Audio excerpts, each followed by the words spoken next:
Today's sales leader faces increasing pressure and seemingly impossible quotas. And most are told the answer is more calls, more pipeline, more grind. With over 20 years in the trenches of sales leadership, I know there's a better way. Welcome to the Authentic Sales Manager podcast, brought to you by From the Heart Business Network. I'm your host, Harry Spaight. I believe in celebrating wins, visualizing success, and making sales and sales leadership honorable. Let's go.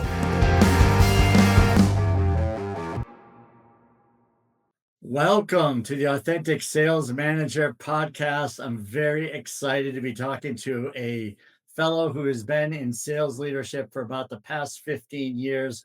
And I know you're going to get tons of benefit from this podcast. So let's welcome in our new friend, Steve Hamsa. Welcome to the show, Steve. Thanks, Harry. Really looking forward to it. Appreciate the honor. It's exciting to get out there and talk to fellow leaders and just talk about topics that everybody always wants to talk about. So yeah, it's going to be great, Steve. I just love your attitude. So I got to start off with my favorite question, which is, what does an authentic sales manager mean to you, sir?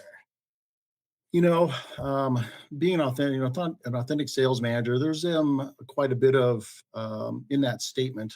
To me, it means being able to being real with my sales team, being upfront with my sales team, knowing that I've got their back when it comes to difficult situations that they need help in, and just being really open and honest with them. I've kind of lived those guidelines throughout my whole sales career. Of just being open and honest. I don't think I would have survived this long in this industry if I wasn't that. And you like to see those things. You like to see that attitude or that attitude kind of come to play in your sales team as well. So yeah, so good. Who wants to deal with a sales rep who isn't honest? Nobody, right? Yeah, nobody. So so tying that into sales leadership, I love what you just said, like being real and then being open and honest. So how does that come into play in everyday sales leadership, would you say? It's we get our sales or my sales team and a lot of sales teams get put into very difficult situations throughout the course of their days. And a lot of times they look back to the leadership for help in assisting them to move forward past a roadblock, if you want to call that. Being open and honest, sometimes letting them know that they either handled the situation really well or they've not handled that situation well. And what can we do to get beyond the roadblock by asking, various questions, probing for more information. Maybe we don't have the right basis of information to get beyond that roadblock yet because we haven't got there. So sometimes, to be honest with you, it's making them slow down to get better. If that makes sense. So, yeah, 100%. It's like, it reminds me of that old book, Slow Down, Sell Faster, or something along those lines. That's kind of what it is. Yeah. Right. You just kind of have to take a little breather and analyze. So is that kind of what you're thinking, or? Yeah, it is. You analyze the whole situation, and honestly, you ask for their feedback to find out whether they really understand. They might be in a situation they don't understand, and from there, we do some training on how to get them feeling more comfortable in very uncomfortable situations. And this can be, it's like a one size fit all, which is kind of crazy. But when you're training and dealing with sales teams, it's not a one size fit all. You're dealing with senior salespeople been around 20 years, to new people that have been around 2 weeks. So you can't one size fit it all to all of them. So that's the challenging part of a sales leader is understanding their personality or persona and understanding what motivates them is really, really important. So good and so true. Did you think that, so you've been in sales for a few decades, and before that, you said you were doing restaurant management. Do I have that right? Restaurant management. Yep. Yeah. So were there similarities in the restaurant management? I'm sure you're leading people. Servers are like salespeople. To some degree. I would think that they only lack a quota, but still they're measured on, how well they're performing, the types of revenue they're bringing in, right? Does that have some similarities there? It does, to an extent. Little bit different in that you're in more of a structured environment when you're in the restaurant. Limited amount, they know exactly, they should know what they're doing, depending on the training, Mhm. and know what, to suggestive sell, etc. Versus in the field, in sales, where I'm at right now, it can be a myriad of different directions that customer conversations can take you, and understanding how to answer questions going down that direction. So field sales, a little bit different, but still in sales, understanding the importance of confidence Mhm. versus and very much more being able to represent not only yourself but your company. Yeah, love it. So the confidence versus cocky. I think that's what you said. I broke up a little bit on that. So Yep. tell me, how does that come in to play here in sales? Would you say? It is a one is a little bit of experience. Two is having enough education on the products that you're selling or the company you're representing, Mm. and knowing enough that you've got enough knowledge in the back of your head to be able to respond somewhat confidently in questions that a owner operator might bring to you. And then there again, again, we're talking about honesty. If you don't know the answer, you're better off just telling them straight up, I don't know the answer, but I will get back to you, later on today or tomorrow. And then, from a salesperson, they're coming to me and saying, hey, how do I respond to this? I didn't have the answer, but having them have enough confidence in the ability to say, I don't know, I'll get back to you. Confidence in saying, I don't know. So Yep. true, right? Sometimes people think it's just the opposite, that you need to bluff and act confidently like you're playing poker. But obviously, I see you shaking your head. So, what's your thought on that? Don't do it. Don't. Why not, Steve? No, no, no. Better to be open and honest and say, listen, I don't have the answer to that, but I got a army of people behind me that can help me get that answer for you. I'll get back to you in a couple hours. Nice. Yeah, when you say things like that and you coach your team into thinking, saying those types of things, what are you how does the customer benefit by hearing that versus I've got this green salesperson in front of me. I just asked them a trick question and they confidently blew smoke up my backside. Uh, they know that the person is flawed when they do that. So hearing the I'm not sure. I don't want to give an answer. Let me get with my army of supporters behind me. How does that help the sales rep as well as the customer, would you say? Well, one obviously develops the trust. Early on in the sales rep versus customer relationship, that trust isn't there yet. They're getting a myriad of salespeople coming in to see them every day, all day, every day. What they would prefer to hear is, I either don't know and I'll get back to you, or if they can give them somewhat of an answer, but say, hey, listen, there's part of the answer, but I'll get you back with more detailed description or an answer here later on. That's fine. But it does build that trust. I mean, we're trying to become the trusted advisors. We really are in these customers where they're coming to you for everything. If you're blowing smoke up their rear, like you said, then that's not, you're not starting out the relationship in the way that it should be started out with. I mean, it really is not. I mean, we want to make sure that they believe in you. And sometimes in the early stages, they don't understand that yet. And it's going to take time for them to believe in you. It doesn't happen overnight, but starting out with um, solid, honest answers is gonna go a long ways. Exactly. I love it. The little micro opportunities where you get to tell the truth and build trust. It doesn't have to be Mhm. monumental. Showing Mhm. up on time, all kinds of different little things. Saying if you're going to get back by close of business, you actually get back by close of business. Little minutia sometimes goes a long ways, doesn't it? Yeah, micro wins are important. Yeah. Good, honest answers are micro win. We want to win the day, every day, and that might be the only way we win the day with that customer, and that's exactly what we're looking for. Yeah, great stuff. Steve, we're going to take a quick break and hear a word from our sponsor, and we'll get right back to this conversation because, Steve, you spoke about lifelong learning. We're going to dive into that right after this. If you were buying a company, you wouldn't just glance at the website and say, looks good, let's buy it. You'd do your due diligence. You'd review the books, check the leadership, dig into performance history. Exactly. You never spend millions on a company without knowing what you're getting. Yet, most CEOs hire salespeople with nothing more than a resume and a gut feeling. That's why we recommend Sales Index Unlimited Candidate Assessments. It's like due diligence for your sales hires. Each sales candidate is evaluated across 21 core sales competencies because a crucial role like sales requires more than a personality profile. Sales Index compares candidates against a database of 2.5 million salespeople. You'll know exactly who has the drive, the grit, and the skills to perform before you bring them on board. Because in sales, a bad hire doesn't just cost salary, it costs momentum, margin, and morale.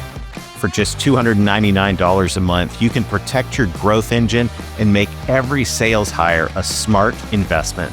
Do your due diligence before your next hire. Go to unlimited.salesindex.ai. That's unlimited.salesindex.ai and hire with confidence. And we're back. Steve Hamsa is joining us on the Authentic Sales Manager podcast. And we left at the break talking about lifelong learning. So, Steve, you've been in business for, again, a few decades. We're not going to age anyone here, but you had experience. Yeah, I know, you and me both, right? Steve's touching his fully follicled head. I don't even know if that's a word, but That's what I was share gonna the same barber. So we have experience, but I love what you said recently is that you're talking to your sales team and you said, I'm never too old to learn, or I'm always learning, always looking to improve. So, Steve, what the heck is wrong with you in the first place for saying such a thing? No, I'm just kidding. Why do you think that way? Harry, it's literally in my DNA. I don't know what that people say. Yeah, it's got to be in your DNA. It literally is. I inspire to learn more, read books, take seminars, anything I can get my hands on to try to make myself a better person. And I'm not saying that necessarily has to be even from just geared towards work. It can be geared towards home. Mm. How do I make myself a better husband or father, or along with businessman? Those are things that are important on how do you gain the knowledge to be better. And that's what you're seeking at all times is, a great book that inspires you. Maybe you pick up 2 or 3 or 4 different things out of that book and that sticks with you. Or you're seeking information online, or whatever you can do to help not only yourself, but it makes you more well-rounded to help your team. So that's what that's important to me, and that's what I gear myself towards. Yeah. So, you touched on a couple of things. It's not just about the job, but it's also about the home life, the family. So much can be benefited along those lines with education. And in today's environment, are you finding? I mean, I come across this quite frequently where salespeople say, I'm not a reader. I never read much in my life. I really don't like reading. And then they just stay stagnant. So, what would you say to those types of people? Don't sell yourself short. One is I'm not a great reader either. I do read on occasion, but quite honestly, I listen to a lot of Audible books while I'm Mm. driving out in the field. If I'm going to and from my sales territory, several hours sometimes, and I'm on Audible books and listening to different types of books that are great teaching mechanisms to help me become better. Um, and as opposed to just listening to the radio, and that's fine, you can do that from a time if you need a break. But quite honestly, I listen to a lot of Audible books while I'm driving to and from where I've got to get to, or on the weekends if I'm sitting back on the patio having a coffee. I'll throw on an audiobook with a headset and sit out there and watch the beautiful sun come up, and then learn from that type of stuff. I mean, it's just staying grounded and learning is important. Always be grounded in learning, and learning is never. It's just never ending, never ending. It'll keep going until I retire from here. It'll keep, I'll still want to continue to learn. Sure. Yeah. I think it was Les Brown that says if you're breathing, you should be learning, or you should be serving, or something along those lines. But it's, you're always going to have conversations with your spouse or your kids or your grandchildren. They'll come to you looking for advice. And if you're just saying, well, I listen to 80s music all the time, I've got nothing for you. But instead, you say, I picked this up in a recent book I read on or listened to on Audible, listened to, whatever. What stands out for you on something that, I'm putting you on the spot. I don't know if I could even answer this, but is there a book or something that stands out for you that you said, this has been really beneficial for my career or something? There's a lot. I guess the most recent one, and we talked about this on the last meeting that I was on, was that the 5 levels of attachment, which was a great book. And it dove into work, but also transgressed out into life with family.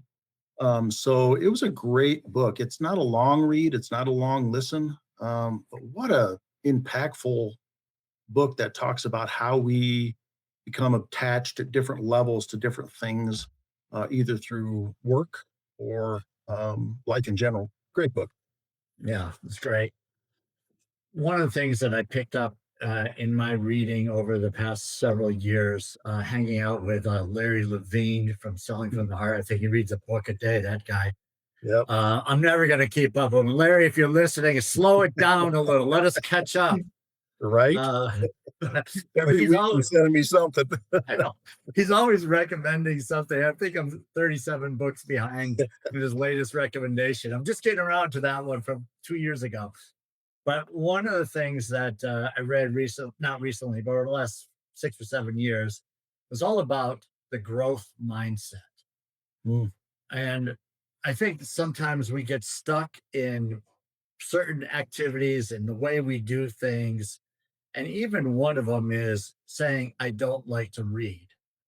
And if we just think about, well, if we're stuck in that mindset, we're never going to get out of it. But if we have a growth mindset, saying to ourselves, I've learned to do hard things in life. I could probably read a page in a book, or I could probably read a chapter or something along those lines. What's your thought on that, Steve? That's a great point, because I wasn't like I said before, I didn't really read a lot. So I tried to find another source to get that done with Audible, but I still read. I try to challenge myself just to get started. My goal was to try to just do 1 book a month. It's not a lot. Yeah. But to start, it's just like people that, want to start working out or whatever the case may be. You have to start at some point and before you can move forward. So get started. Pick out something that's not a long read that you're not going to get bored of because it's 600 pages. Pick out a smaller book that's a good starting point and move forward with that, and then develop the habit. Exactly. Like I wrote Selling with Dignity. I wrote it in crayons, like size 44 fonts. So salespeople, if you're looking for something to read, that book behind me. Yeah, that's a real easy read. That's a really good book, by the way.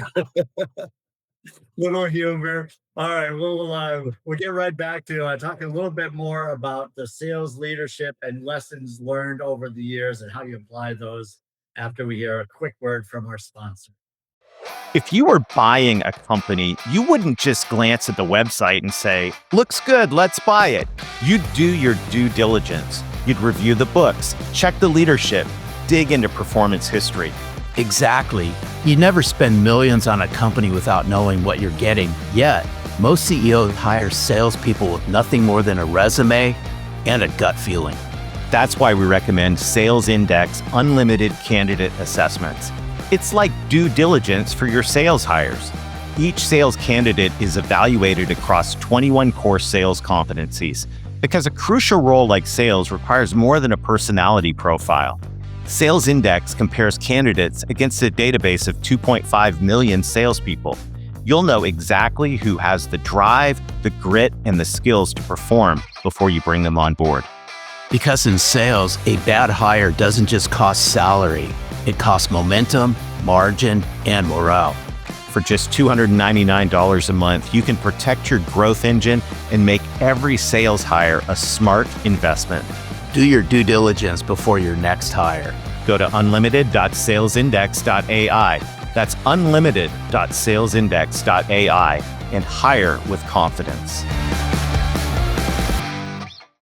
Welcome back to the Authentic Sales Manager podcast. Once again, we're with Steve Hamsa. We're talking about sales leadership and some of the books that we've read over the years and how we can have a growth mindset, getting a little better in life and not just work, but also the relationships. A lot of good comes from all of that. So, Steve, what I wanted to touch on in this segment is really what sales leadership first looked like for you and how you've grown over the years. So let's start with when you got into sales leadership from, I'm assuming you were selling at the same company and they said, Steve, we want more of you. Can you lead a team? How did that really go? Well, it's actually started leadership with a different company, and I'll go through this this time frame for you. So I was selling. I was actually a leader at a different company.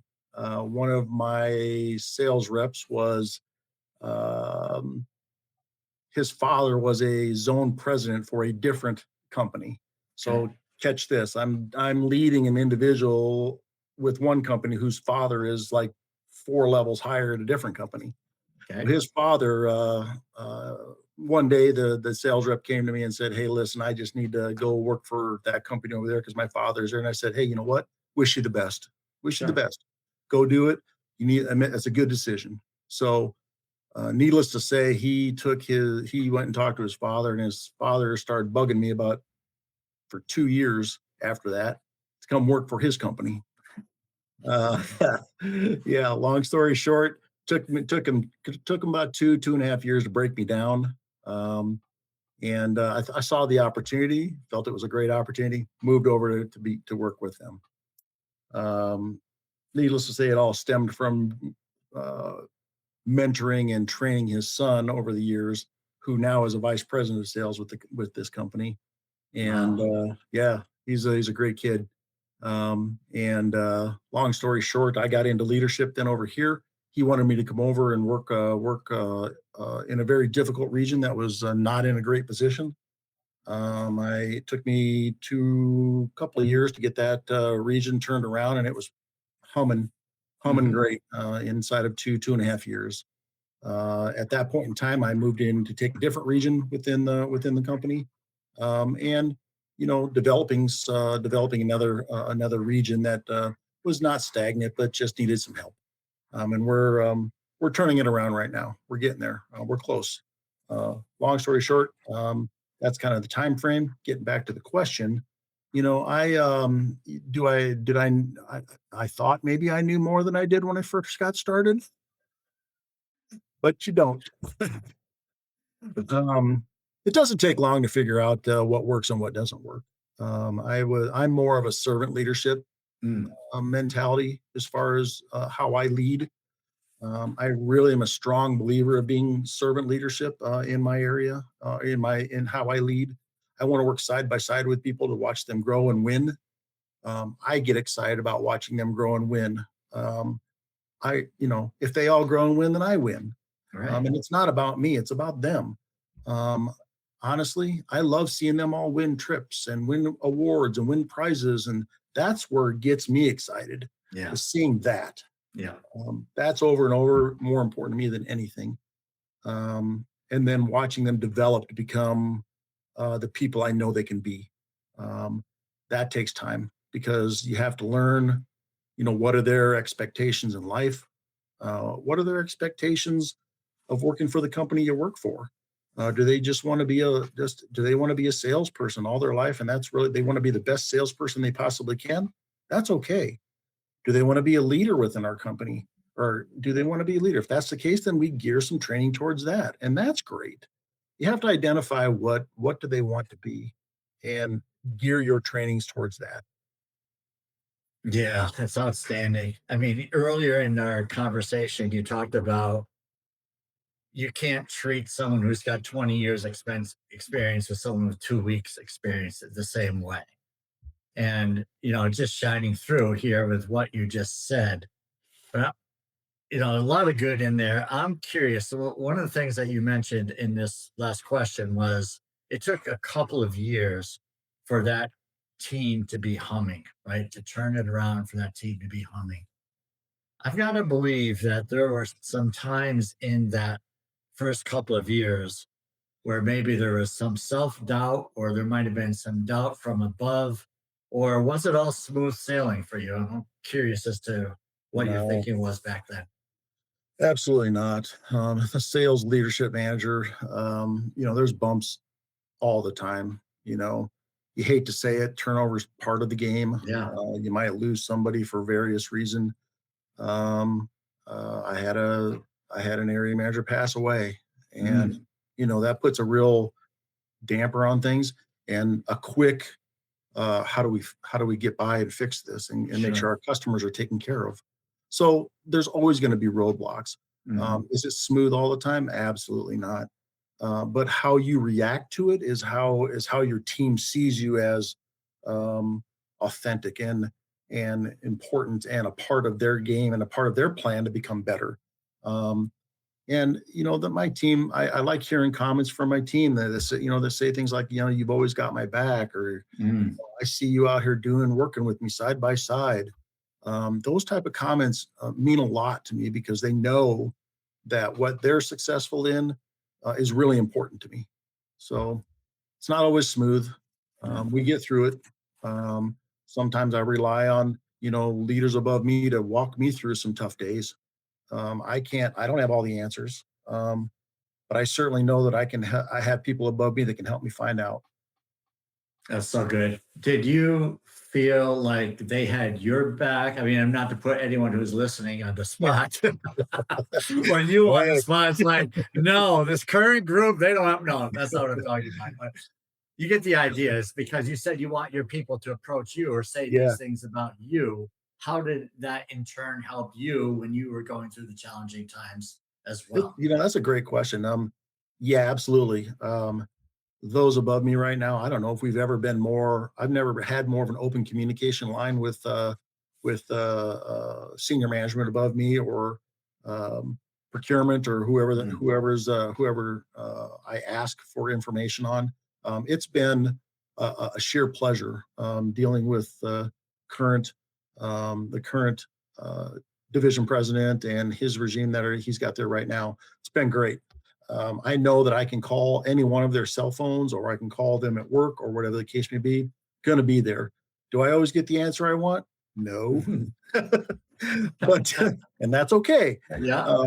It is an answer, though. It is an answer, and it's an answer that's a great answer. Sometimes we move forward from it, and I learn from it as well. I mean, you talk about ways to learn. Not only is it just through books and reading, but also through the people above you and their mentorship.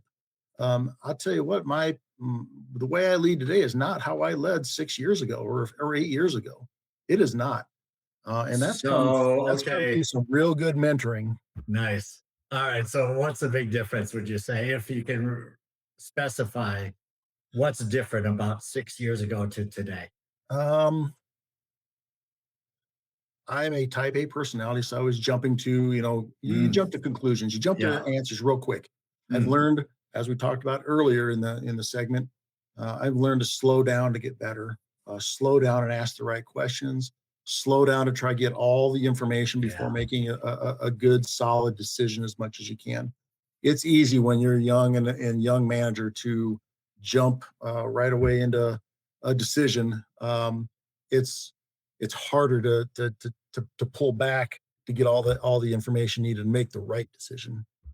Oh, yes, so true.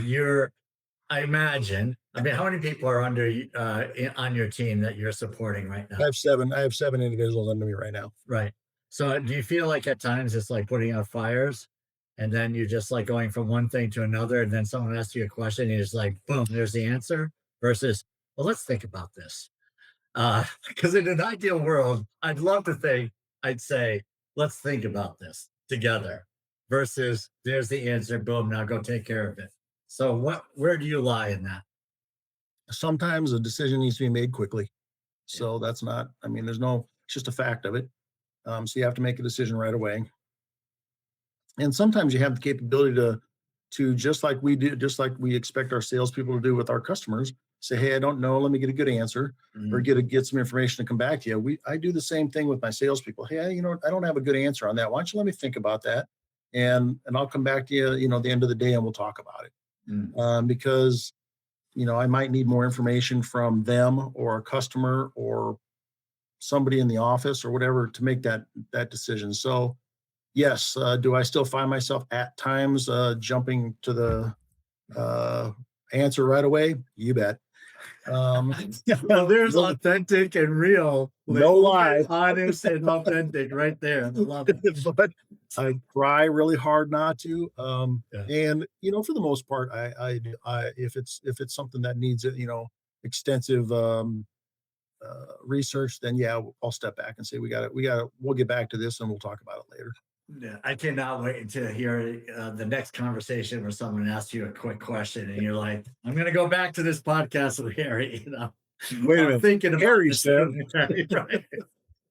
It's a lot of fun in doing this. It's all about, in my opinion, is every day we're trying to make a little bit of movement towards getting better. Do we do things perfectly? Not by a long shot, but sometimes where we just say, I'm going to blurt out the answers. I don't know if this happens with you, but I get caught up. I can develop a habit, unfortunately, a bad habit pretty quickly where I become the answering machine. And then I got to stop and say, what the heck am I doing? Do you ever come across this where you say, I know better and why am I doing this? Or where you have this awareness or is that just crazy thinking on my part? That's not because what I typically do, or if it does get to that scenario, and I make a quick decision, and then I get off the call, I may come back a few minutes later, or 5 minutes later, and call that individual back and say, "Hey, listen, let's time out a minute here. Yeah. Let's go back on the conversation we just had. I rethought about what I had said, and let's talk a little bit more how we can go a little bit deeper into that." So I'm maybe probing for a little more information, asking a few more questions, as opposed to that quick response, which, it does happen. It does in this world. We have to make some quick responses at times. But there again, it's not beyond me to call back 5 minutes later and say, hey, listen, time out. Let's re-talk about this a little more. Yeah, that's a really great technique. Steve, the time has flown by here. Thoroughly enjoyed this conversation, but I'd like to ask, what are we missing? What's one thing you would like the listening sales leader to take away from this conversation with us? I don't know, we're missing a lot, but I can tell you strong leaders lead with confidence, lead with correction, training, coaching, development, and empathy, because we're not only leaders, we're also working side by side with them, and that empathetic ear, as well as working in the grind with them, is really, really important. It shows a teamwork atmosphere, and I'll never be the manager that manages behind a desk or behind a laptop. It's just not me. I'm better suited for out in the field and helping them win the day.